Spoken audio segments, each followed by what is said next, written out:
Carole's son. And today we're here to talk about Michael Keith Ashford, or as you probably all refer to him as I did, Mash. Mash was son to Ron and Phil, brother to Peter and Terry, father to Tona, Peter and Danny, stepfather to Michael and I, grandfather to Charlie, Freddie, Maddie, Will, Eleanor, Aveline and Ted. And last but not least, husband to Carole, who was my mum. Born on the 23rd of December 1947 in Chester, England, Ron would always joke that Mash was Phil's 21st birthday present. Ron and Phil were proud parents who instilled in Mash discipline and love, fostering the character of the man that we all know today. At 10 years of age, Mash, with Ron and Phil, Peter and Terry, sadly left behind his large Chester family. But full of anticipation for the future, the Ashfords left the UK and emigrated to Australia. Mash thoroughly enjoyed life on board the SS Otranto, as well as the Smithfield migrant camp upon arriving in Australia. Eventually Mash and the Ashfords moved into the house on Waterloo Corner Road, which at this stage was a quiet secondary road amongst the tall gums that led into Salisbury. This is where Mash met the Gelati family, and the two families have remained great friends since. Some members of Phil's family had previously emigrated to South Australia and Victoria before the Ashfords made their voyage, and later Mash's Auntie Beryl and eventually Mrs. Williams, Phil's mother, joined the family down under. As we all heard today, during Mash's school times, he was a very popular figure and made many friends. And without lessening the extent of Mash's many school friendships, Mash formed an incredibly special bond with Barry. And so did I. And that still endures. This special relationship was extended over the years to include Barry's wife Jenny and the rest of the Barber family. Despite Mash and Barry's antics, Mash was a prodigious student and won a scholarship to attend LA University, becoming an honours student. To support himself, Mash would work at Woolworths, bagging groceries on the checkouts. Always being a friendly figure, Mash met and resonated with Chris Beauchamp, who became another lifelong friend. This friendship now includes Chris's wife, Beverly. At around this age, Mash discovered the Beatles, another lifelong love that did not wane in time. Originally, Mash considered joining the RAAF as a pilot, but the short hair, amongst other things, clashed with his new 60s lifestyle and ended his thoughts on joining the Defence Forces. Mash had many adventures during his school and university years, with numerous stories that he would recall from time to time. Many friends from these formative days remained in touch throughout his life. Mash loved to attend reunions, which would get quite rowdy by all accounts, and often using his charm to make sure that waiting staff made sure his glass didn't stay empty for long. In 1968, while studying for uni exams at Aunt Beryl's house, Mash made his transition to being an adult rocker complete, buying his Triumph Tiger motorcycle. After university, Mash started work as a physical education teacher at Smithfield Plains High School, where Mash's colleagues inspired him every day, and Mash's energetic personality inspired his students. Mash would also become a father for the first time, with his son Tony being welcomed into the Ashford family in 1972. However, as with most young teachers at the time, country service called, and Mash moved with his wife Mary and young son Tony to Whyalla, where Mash was senior master at Whyalla High for a few years. During Mash's time in Whyalla, Mash's second son Peter was born. Mash also discovered a joy of trail riding, enjoying the sparse desert and red sand. This is my daughter Aileen. She asked if she could come up here and I said yes. Whilst in Whyalla, the Ashford family suffered the tragic loss of Mash's brother Peter. This tragedy had a major impact upon the Ashford family. As soon as could be arranged, Mash returned to Salisbury, being reappointed to Smithfield Plains High School. Working at Smithfield Plains High School, Mash took responsibility for the development of South Australia's first health course curriculum, and alongside Mash's professional achievements were also the social ones. Mash would often boast about the staff room animal table.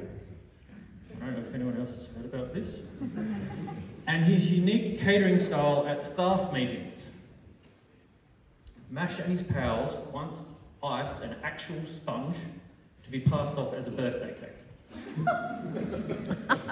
And to top that prank, they iced a house brick as a cake that no one would ever be able to cut to the bottom of. On another occasion, Mash thought that he might get a few interesting reactions from the teaching cohort by creating cat food petit fours made out of Snappy Tom covered in Cadbury's dairy milk. Cadbury dairy milk being one of Mash's favourites. Apparently, one of the school student teachers was quite fond of this delicacy, and to Mash's surprise, he discovered that the platter was empty when the meeting had concluded. How embarrassing. But always wanting to improve the school experience, Mash formed the Smithfield Plains Student Social Committee. This committee was able to book some of the northern suburbs' best late 70s, early 80s fledgling bands, including the Angels and the Masters Apprentices, amongst others, that today you would pay a handsome sum just to see for yourself. Further to this, Mash's popularity rose to epic status when he won all expenses flights to Melbourne for his students and colleagues. Now permanently working in Adelaide's northern suburbs, Mash would build a wonderful home for his family at One Tree Hill. On 17 acres of scenic valley, Mash would also turn his hand to rearing two kinds of horses, the regular ones that neigh, and Great Danes, the ones that woof. Later, Mash's son Danny was born, completing the family. At One Tree Hill, Mash became a Trees for Life member and personally grew or sponsored over 10,000 trees. Mash continued his green thumb well beyond this membership, and I, like many others of you here, have a tree or plant in their garden from Mash's green endeavours. With One Tree Hill built and adjusted, Mash joined the Barossa Valley Classic Motorcycle Club, where he met great people. Thelma, Brad, Colin and Nige, but to only name a few, enjoying their company on many roads. Mash would have appreciated all of you joining on his final ride today, held this morning. Mash passed on his love of riding to my brother Michael, and would have been overjoyed with Michael's organisation of today's ride into Burton. While the family was growing up at One Tree Hill, Tony introduced Mash to Michelle, known fondly as Mouse to Tony, who would become a permanent part of both Tony's and Mash's lives from then onwards. Unfortunately, after some years at Smithfield Plains, Mash's health began to suffer, and in the end, this affliction caused him to leave teaching. Mash confronted many challenges from losing professional identity and lack of regular contact with friends, the teachers and students at Smithfield. In turn, this was a great challenge for his family at One Tree Hill. Mash often talked about the days after his health declining as the darkest days of his life, and Mash was able to find solace through riding his Triumph motorbike. At this time, Mash's membership to the Barossa Valley Classic Motorcycle Club became even more important, and eventually Mash became a life member. In 1999, as we've heard before, another of Mash's close friends, Jim, reintroduced Mash to Jim's sister Carole, whose paths had crossed several times before. In 1968, Uncle Jim introduced Mash to a young Carole Christie, which resulted in a couple of dates. But the universe had different paths for them, and Mash and Carole went their separate ways. Mash and Carole would briefly meet again at Uncle Jim's wedding, where Mash was Jim's best man and Carole the matron of honour. During Mash's country teaching service, Mash also crossed paths with Carole again, who was also undertaking her country service in Whyalla as a senior home economics teacher. However, when their paths crossed again in 1999, Mash and Carole decided, as the song played before, all you need is love, and set up a home in Lindop. In true Mash style, as the clock struck midnight at the turn of the century, he proposed to Carole in Victoria Square. Mash and Carole then moved to Birdwood in the year 2000. Following the couple's fascination with King Arthur and the Knights of the Round Table, Mash purchased a new Triumph that represented his new steed as he became Carole's knight. They were married on the 7th of July 2001 in this very hall. I think you actually got married in that part. Yes. 20 years ago, having first crossed paths 33 years prior. As our families merged, the Ashford and Oakley boys formed friendships, resulting in many humorous situations over the years. Mash was always willing to give advice and support to Michael and myself, and wasn't afraid to speak his mind. He only reminded me about a couple of months ago about how much I slept in as a young adult working late in a country front bar. My somewhat nocturnal sleeping patterns inspired Mash's running joke that I was training for the luge in the next Winter Olympics. Mash loved family life and enjoyed when our family grew, especially welcoming Michael's wife Kirsty and my wife Maria over the years. Mash cherished the role of grandfather to his 7 grandchildren, and they were a great source of joy to him. Known for his bags of treats, just recently Mash took great delight in being the person to give my son Ted, in the high chair over there, his first chocolate only a couple of weeks ago. And for the record, Ted made short work of the protocol. Mash loved to travel. One of Mash and Carole's first adventures was on their honeymoon to Cairns. Mash came away from far north Queensland as in awe of the ancient rainforests and visited with Carole several times thereafter. Mash and Carole travelled back to the motherland, England, to meet their many new relatives, visit Chester, Cambridge, London, and many historic castles, and of course the original Ace Cafe in North London. In Cambridge, Mash would form another special friendship with cousin Mike, yes, another Michael, who is Carole's cousin Sandra's husband. Cousin Mike would honour this friendship through producing the brilliant illustration of the Ashford game and the famed story of the wrong trousers. Mash's cousin, Jimmy Ashford, would also visit Mash and Carole from the UK here in Birdwood, and I spent a lot of time with him. In Birdwood, Mash and Carole settled into community and established the Ace Motorcycle Club. Together they ran a bread and breakfast aimed at giving visiting motorcyclists a place to rest and where Mash would continue to meet wonderful people from all over the world. Mash would also go on to publish Knights of the Road, working with his friend Janice Madden, who wrote the book, based on the wonderful tales from writers' experiences. Mash always loved Christmas. This was a special time for Mash, as his and Phil's birthdays are both only a few sleeps before the big day. One year, Mash was surprised with a flight on a light aircraft from Parafield, rekindling the thoughts of a younger Mash who toyed with the idea of flying. After some time, Mash's health slowly began to improve, and he was able to rejoin teaching at Madden Community College. Mash would teach the disadvantaged teenagers known as the Baysby Boys and help these young men regain their futures. Mash's final teaching gig before he retired was at Palmer Primary as a relief teacher. Mash delighted in reading stories to the junior primary children at quiet time. Always excited by an efficient day's work, one day Mash would come home to exclaim to Carole, "I got paid this afternoon to watch over the little ones have a nap."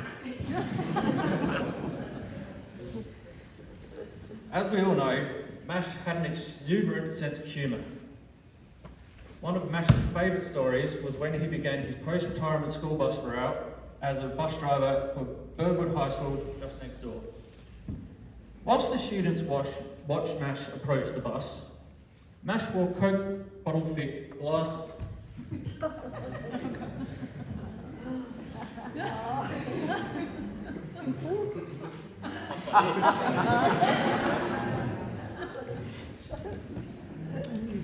And attempted to search all over the bus to find the door and let the students on. Once inside, Mash sat one row behind the driver's seat and attempted to drive the bus. Needless to say, this made quite an impression on the students, who referred to Mash as a legend from then on. One night, 10 years ago, Mash walked into the lounge room with his suitcase packed to tell Carole he was having a heart attack, to which Carole remarked, "That is very bad taste, Michael."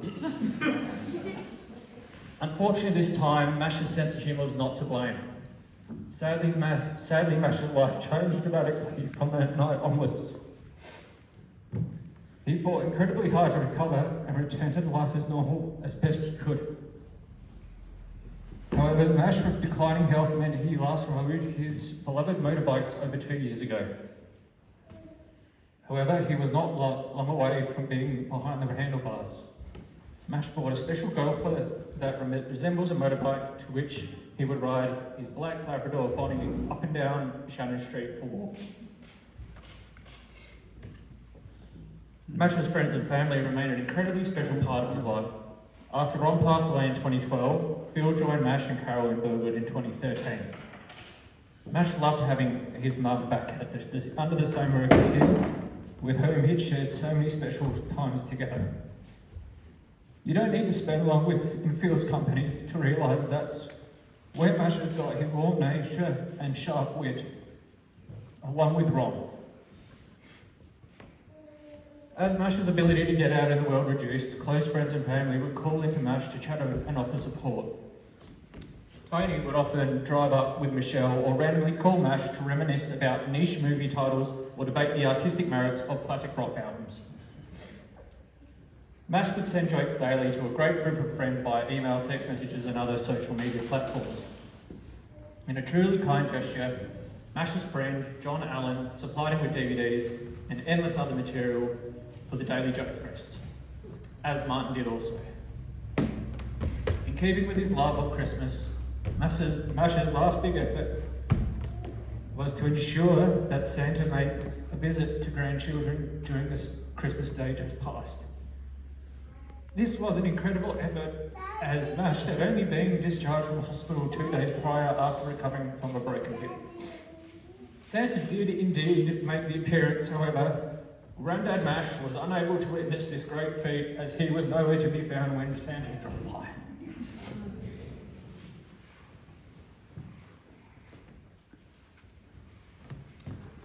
Mash fought his battle until 7:40 p.m. on Tuesday the 23rd of February, when he passed away at Gamaranga Hospital with his beloved Carole by his side. Mash's character will always stay with us. He always said what he meant, and followed this through with empathy that he displayed for his family and many wonderful friends. And importantly, Mash tried to enjoy every day and brighten the lives of each person he met as best he possibly could. As Mash's final wishes, he decided that today would be a celebration of his life, and I invite you to honour Mash's wishes. Finally, as you might be aware, Mash was a fan of the original Monty Python episodes from the BBC, which is one of the deepest bonds I shared with Mash. Mash was also very fond of the Python feature-length films. And on this note, I would like to end with a reminder of what Mash would have wanted you to take away from today's celebration of the man himself.